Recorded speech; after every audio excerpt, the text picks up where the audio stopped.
Salut les amis, j'espère que vous allez bien. Les amis, Elim Bilobe dit que l'un de nos héros, Ernest Ouandji, était un grand bandit. Écoutez ça vous-même.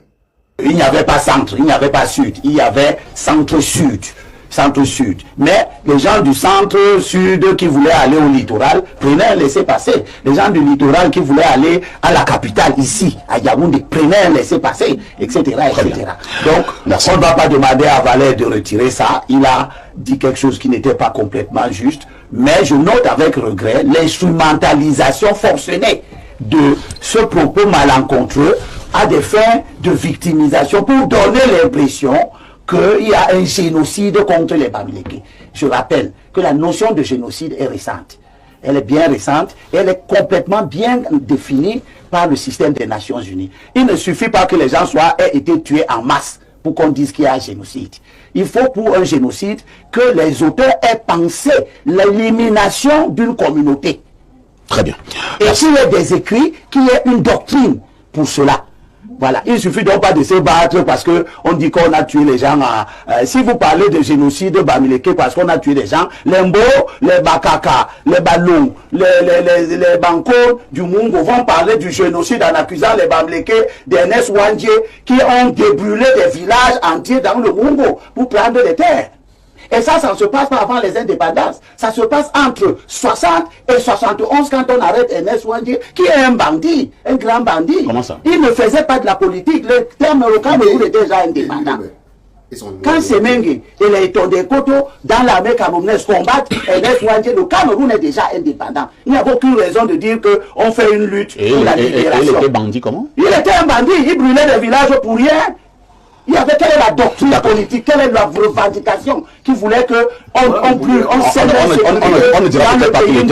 dans le pays. On a compris. Donc ces gens-là dans le pays Mbo, Ernest Ouandji n'était pas un acteur politique qui se battait pour une cause nationale. C'est compris. Mais pourtant, on ne va pas dire que Ernest Ouandji ou alors que les Bamileke ont fait un génocide. Parce qu'il n'y a pas eu une théorie visant à éliminer les Sawa de la région du Mungo. C'est compris. Salut encore une fois de plus, les amis. J'espère que vous allez bien. Les amis, Elim Bilobe vient nous dire que Ernest Ouandji était un gros bangano. Était un bandit. Et vous regardez vous-même le modérateur. Le modérateur ne lui demande pas de retirer ce mot-là. Parce que quand même, il s'agit là de l'un de nos héros. L'un de nos héros. Elim Bilobe vient fabriquer ces choses à lui pour venir dans un panel de tribalistes, c'est-à-dire dans cette chaîne de télévision-là. Parce que c'est de ça qu'il s'agit. Je vous avais dit, si dans la ligne éditoriale de cette chaîne de télévision-là, si on sort le nom Kamto, si on sort le tribalisme, ils n'auront plus d'audience. Parfait, ici n'aura plus d'audience. 7 sur 7, c'est Kamto, soit c'est les Bamileke. Et regardez, ce sont les faits. Moi, je ne fabrique rien. Vous pouvez aller regarder.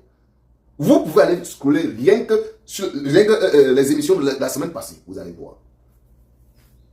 Le tort que vous commettez dans ce pays-là, en utilisant vos médias, vous ne vous en sortirez pas un jour. Le temps reste le maître de tout. C'est de ça qu'il est question. Ah oui. Elim Bilobe, Youbiou. C'est-à-dire, on te paye même combien? On te paye même combien? How much? Les amis, ça c'est l'une des conséquences qui font en sorte que les Camerounais ne connaissent pas leur histoire. On les embrouille par-ci, par-là. Parce que notre histoire, l'histoire de nos héros, on ne nous a pas appris.